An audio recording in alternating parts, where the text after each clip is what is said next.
So now we're going to bring it back to some real-life implementations of getting AI to work for us in meaningful ways.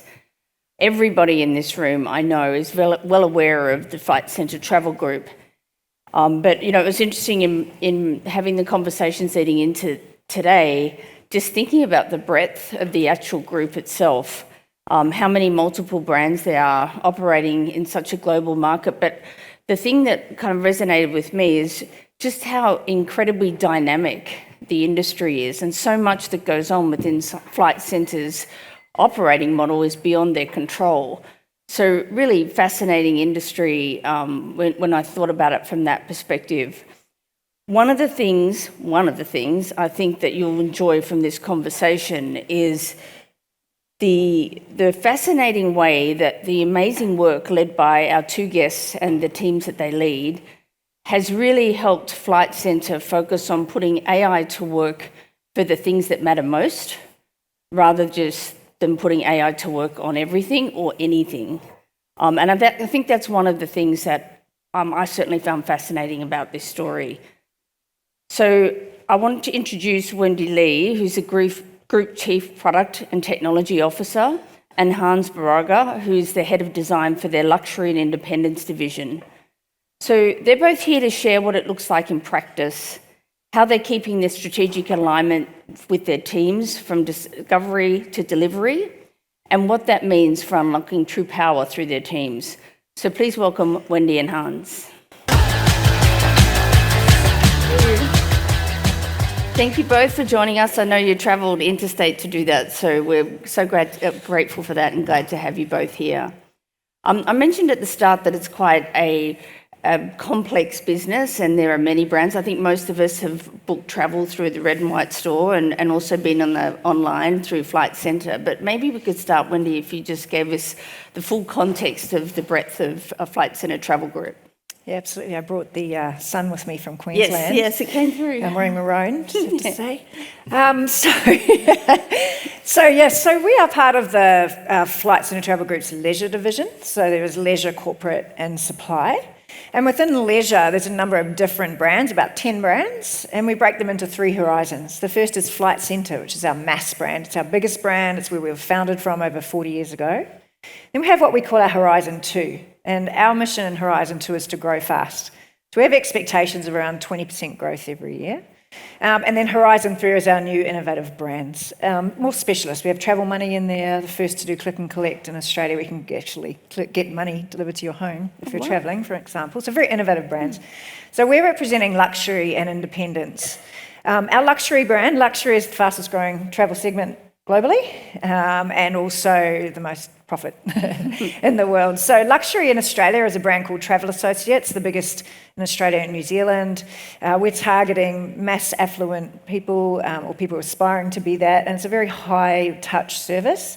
And we have other brands like Scott Dunn in the UK, USA and Singapore.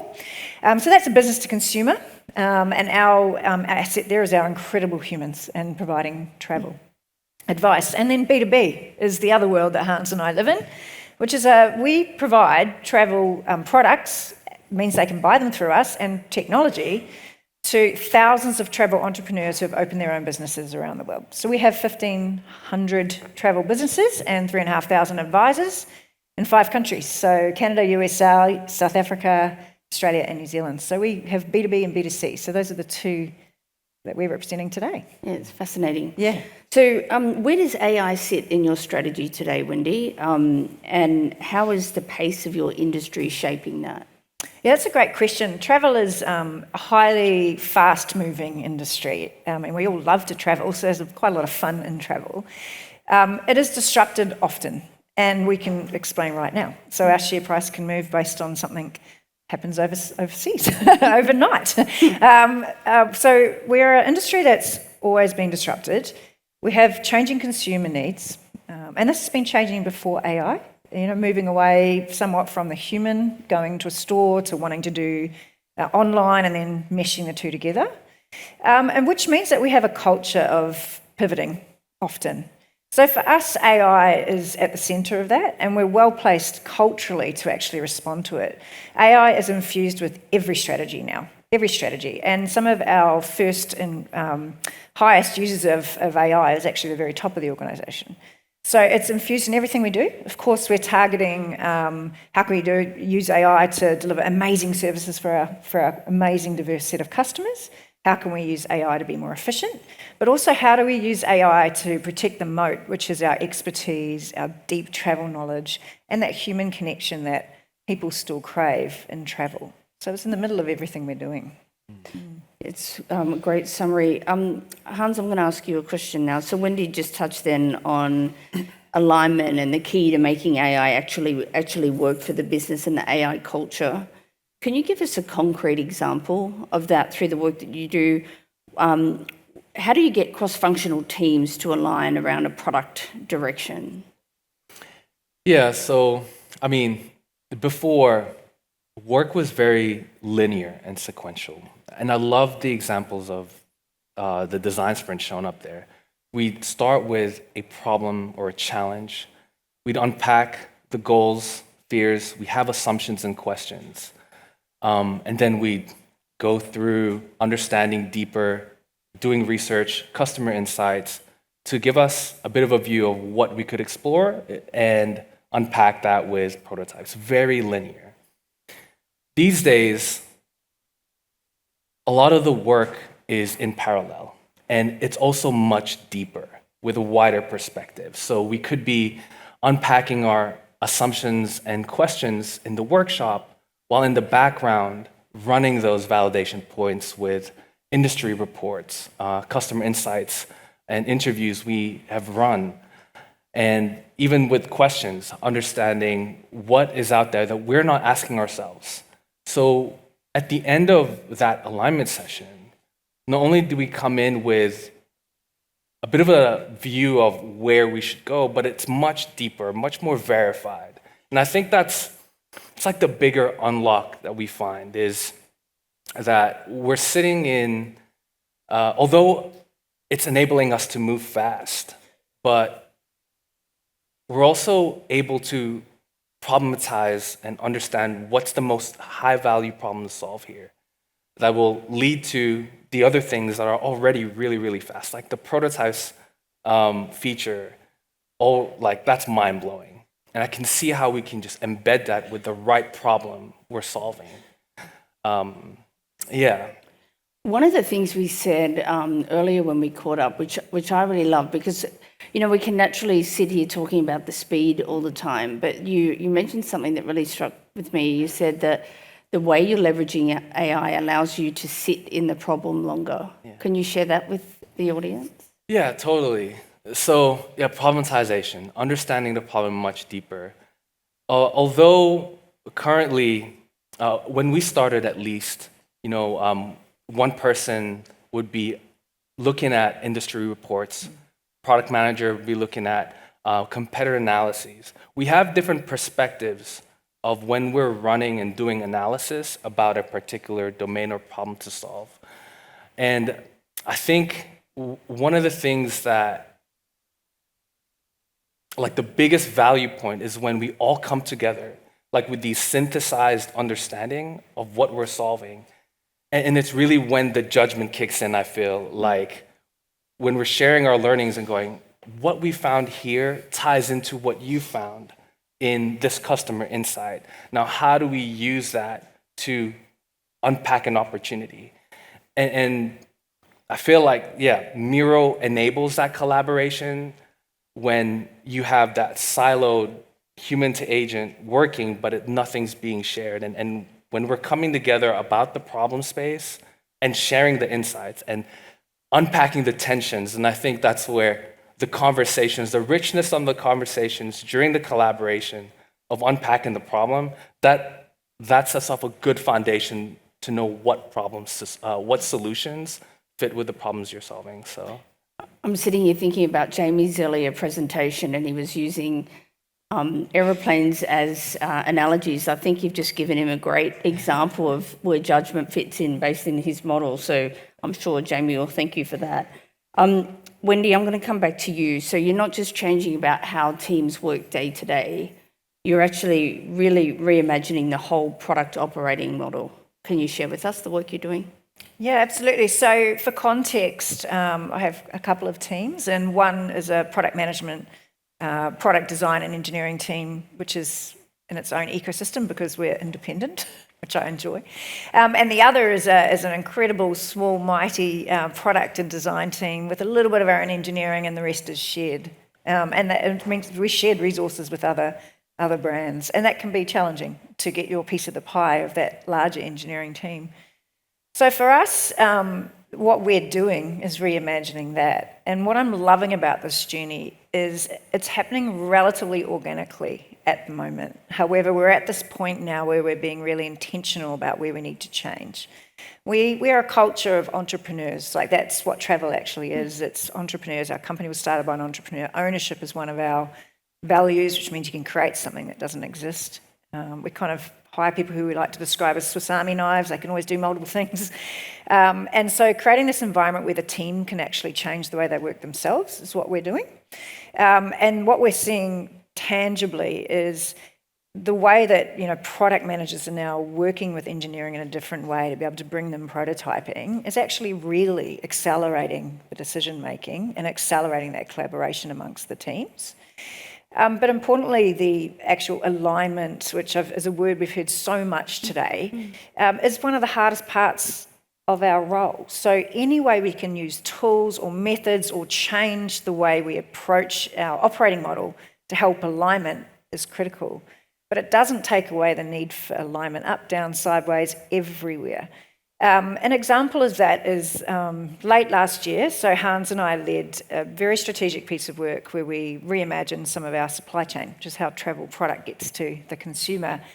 And we had a 12-week activity. I'm sure some of you may have done something like this, cross-organisational, so everyone from finance to procurement to every discipline you can imagine. And we did use a lot of Miro for this. We have a massive canvas called From Blueprint to Breakthrough that has got so much organisational insight in it. And at that time, we're a PowerPoint organisation, I have to say. So the amount of time it took for us to translate that out of Miro into... We'd have these amazing workshops, with this incredible energy around alignment in the room. But then when you leave the room, if you haven't concluded it, you actually then have to take it away, translate it, and then put it back in the room in a different setting, potentially with different people. And so it's this constant job of alignment. And reflecting on preparing for this and seeing where these tools have got to, we're now at a position where we can approach that completely differently. We can actually now achieve alignment. Like, alignment doesn't finish when you leave the room, because someone can say, yeah, we're all good, and then it can still change. But that ability to actually do that in the room means, like, this incredible skill of Hans and others is not just creating PowerPoints posts, it's actually using the tools in the room. And that actually just makes much better use of everyone's time. So I'm really seeing the team enjoying the change because they feel more empowered to use the tools and share that. I'm seeing more stakeholders getting to alignment faster, which is really exciting. And then ultimately what we're able to do is increase the value of what we're doing, and I think increase the transparency of what all of us do, because it can be a little bit of a black box to a managing director to understand what we're doing and why things take as long as they do. So if more stakeholders are on that journey with you, I think that actually accelerates time to value, which at the end of the day is what I'm here to have to do. I have to deliver a return on the work. I have to make these amazing digital products for our customers and advisors. So there'd be people in this room that potentially would be going back and having a look at their operating model and how they want to change it.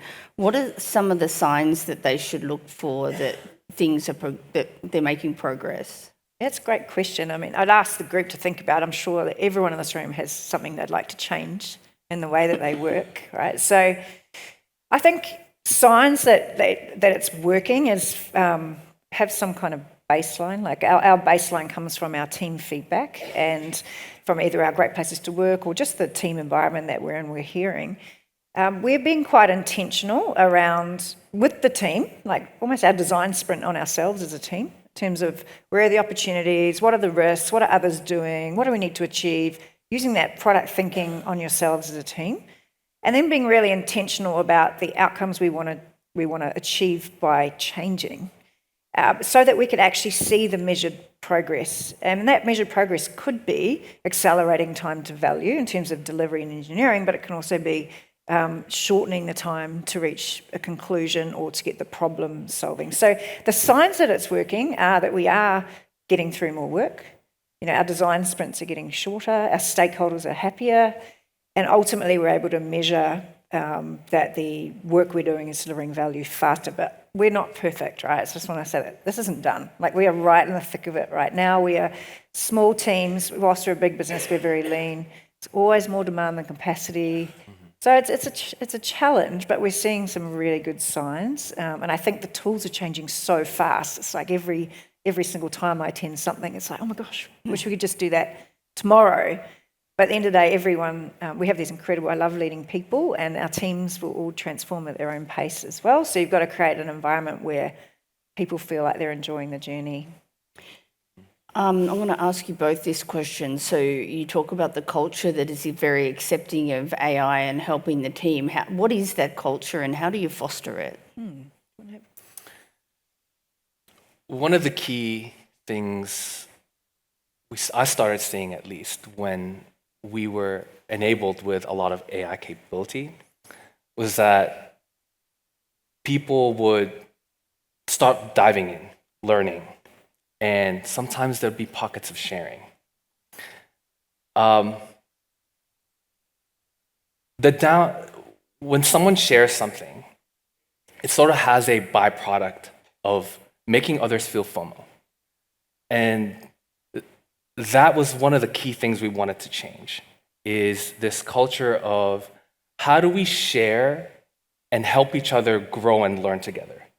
Because when you see someone share a super cool flow and you haven't learned, or you feel like you need to catch up, it almost creates like this misalignment of where we're going and how we're changing. And so a really simple start was just create a Slack group of just what we're doing with AI. It can be really, really big. It can be really, really small. But let's create a culture of sharing first and foremost, and teaching. Those two things paired together will help the people that are like, hey, can you teach me how to do that? Can we record Loom videos? And I'll show you exactly how it's done, how I've done it, so it invites other people to want to learn and share. So that was number one. And then to Wendie's point earlier, it led to us being intentional about what problems we're solving for our team so that we can change the way we work. And we're no longer moving from AI-assisted individual work to how can we move together in one direction collaboratively. And it really starts with, guys, let's look at ourselves and what the problems are for our team. And AI can't tell you that. We have to define what that is collectively based on the problems we're facing every day. And there are 4 key ones. Speed to delivery, as Wendie touched on, but minimizing manual work. Can we look at across our disciplines, like what manual work is there, and can we fix that? But the biggest one that I think Miro will unlock for us, especially with the capabilities today, is that like transparency, visibility, and context of where our work is and what we're doing. And once we had those clearly defined problems to solve for the way we work, we're no longer just trying AI stuff. We're like collectively coming together to solve those problems in a span of 2 quarters and try to like experiment on that. Anything you'd like to add? Thanks, Hans. Culture to me doesn't come top down or bottom up. It's something that just exists. So how do you cultivate that? I think, like I said before, it's taking an approach to adopting AI that fits with your own culture. Like every culture is different. So the way we've approached it might not be the same as others, but it works for us. Carving out time, so for us, this next quarter and beyond, if we need to, it's carving out a day. This is in my independent ecosystem, carving out a sprint where the team is just focusing on how can we work better with AI. And that, a day, a quarter? A sprint. Right, a day sprint. Wow, okay. And that might seem like a lot, but we're very confident that will actually accelerate our time to market. and by accelerating and creating space for our own team to grow. So giving, I don't like the word permission, but actually creating space, because we're acknowledging our teams, I don't know about you guys, but we're all pretty busy. Our teams are flat tack, and we have to make choice to create space for the team to learn. So that's one thing, is be intentional about that as a leader. Showcasing all the amazing things we do, that we do showcase across all of our broader PM&E department, which means that we celebrate the wins and the learning. We showcase, and then we lead, and from the top too, around what we're learning. So it's an active part of every meeting, of every conversation. Every level of the organisation is learning, and so these things can create an incredible energy around what are the problems we're trying to solve. We have some really interesting and complex things that we're solving for, and creating an environment where people can learn, come up with ideas, and then feel safe to do that, I think is the goal that we're trying to achieve. So I have a confession to make. I have a book with the Hans and Wendie quotes in it, because I think some of what I've learned working with you has been impactful for me. And one of the ones, which is a little bit unfair, because I didn't say I was going to raise it today. What's she going to say? You both have spoken to me about design being in a golden age. What does that mean for you, Hans? Did we say that? Yeah, I definitely said it. Yeah. And I don't think it's just design. Like, we're in the golden age of creation. And I think when we frame these capabilities where it's enabling us to express our creative ideas in different mediums and different forms, then we can do creative work that's much bigger than what we had imagined in our heads, out to reality for people to play with, to create value. And so, expression is the medium. It's how we choose to translate these ideas. I think AI just allows for different ways of doing that now. And at least what I've found with a lot of the work that we've done, even strategic ideas where we're translating that to podcast forms for our leaders to understand the concepts, or like a sketch that a product manager might have just quickly whiteboarded, and our head of engineering will turn that into a movie poster, for the team to understand what the concept was. These mediums of expression is that creative angle that hopefully will just allow us to actually use the imagination muscle to think more than just what we already know, and allow us to reimagine products. That's probably one of the hardest things to do. How do you reimagine your product in the agentic world? I'm sure we're all thinking that. But it takes both mediums, different perspectives to allow themselves to express what it could be, but also using other people's perspectives to raise the questions we're not asking. I love that it also can put the tools in the hands of people outside our own department, right? So the advisors that are using the tools can actually be shown how to use the tools. And so it's kind of decentralizing some of that, which I also love. And we're in fast growth. So we have a incredible, inspiring managing director who always stretches us. How can you ensure this is going to be the most competitive? Luxury, we want to grow twice the market. It's always more. And that actually forces us to really break out and think differently. So the more we can do that as a team using tools, but also creating the right team environment, I think it's pretty exciting. Thank you. Love that. Well, I have one last question for both of you. So we have a room full of leaders here today trying to move from a handful of potentially people using AI in their organisation to something that works across an organisation, and even including partners as well, as you mentioned. What's the one piece of advice that you would give this room in terms of how to do that, how to propagate the use of AI in very meaningful ways? Yeah, this is a question that it's hard to narrow it down to one. So Okay, hopefully you've okay, heard some 10 things things. today, 10 things. I think it echoes what we've heard today to me. It's a people change as much as a technology change. So consider intentionally taking all the people you need on this journey with you, and it's not for you to lead. I actually think the answers are in your teams or in your customers or in your stakeholders. So, but being intentional about it. So treat it like a problem to solve.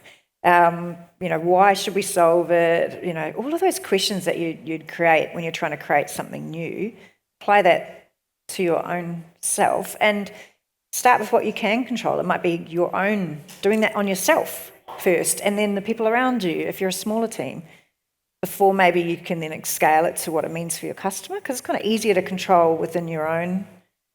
Easy, I say that. They're still humans that have to change, so it's not always easy, but being really intentional about that would be one piece of advice. To remember that AI can do everything, but if your culture doesn't allow you to adapt, or if you're not really flexing that adaptability muscle or that open mindset, as a leader, it's still gonna be difficult to adopt. So there's a couple of things for me. Thank you.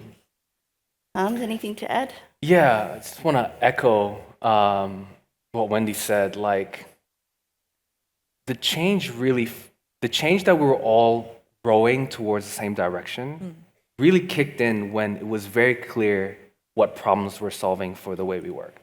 It really was. Because prior to that, you saw a lot of AI activity.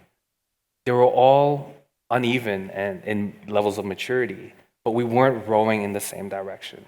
Until we ran that workshop where we unpacked why these were problems for us, we could see alignment that wasn't just an engineering problem, or that wasn't just a design problem or a product manager problem. We were able to distill it down to themes that it was all of these problems are our problems. And so we need to solve them together. Once we understood that, then the ideas just flowed. So, all right, Slack group, let's organize it so that the how-to videos, we can make it easy for any discipline to access.